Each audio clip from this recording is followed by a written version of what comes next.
आसिले SHG group माँ मान बहुत बड़ खुशी खबर। षष्ठ थर बीजेडी आसबार किछि क्षण मध्य मिशन शक्ति महिला को मिल पेंशन। विजु जनता दलर बल होची महिला भोटर। दीर्घ 20 वर्ष हम बीजेडी को शक्ति जुगाई आसुची महिला भोटर, जो कारण पर इतिहास रचि चली विजु जनता दल।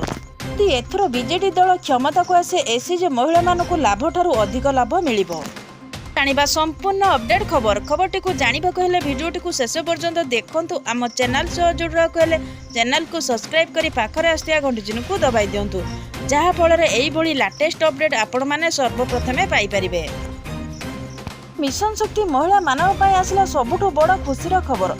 एसएचजी महिला मानक मिलिबा पेंशन। खाली सेतिकी नुह, पूर्वर एसएचजी ग्रुप रे 5 लाख पर्यंत बिना सुधरे ऋण मिलुथिबा बेले एबे एहाको 15 लाख टंका करिसेंती राज्य सरकार। ए नै वीडियो वार्ता जारी कले मुख्यमंत्री नवीन पट्टनायक।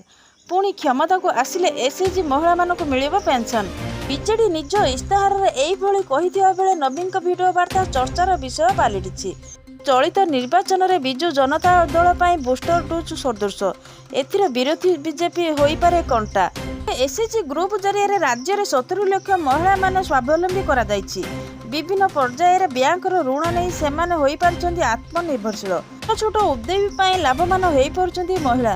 तेबे मिशन शक्ति माँ माने पेंशन पाइबे बोली कहिसन्ति बीजेडी सुप्रीम नवीन पट्टनायक। खाली सेतिकी नुहे, 15 लाख टंका पर्यंत सुधमुक्त ऋण जोगाई देबे नवीन सरकार। बीजेडी सरकार गठन करिया परे तुरंत यह कैबिनेट रे मोहर मारी विधिवत भाव कार्यकारी करा जिवो।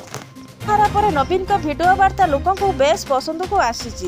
तेबे आगामी 5 वर्ष मध्य एसएचजी गुड़ी को 1.5 लाख कोटी टंकार आर्थिक हासिल करी महिला मानक 2500 कोटी टंकार सुध फेरस्त दिया जिवो।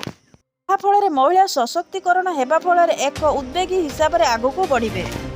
आगामी 10 वर्ष मध्य 20,000 कोटी टंकार व्यवसाय जोगाई दिया जिवो बोली बीजेडी कहिछि। ए वीडियोटी भल लागि थाए वीडियो को लाइक करंतु, कमेंट करंतु, शेयर करी समस्त को जणांतु।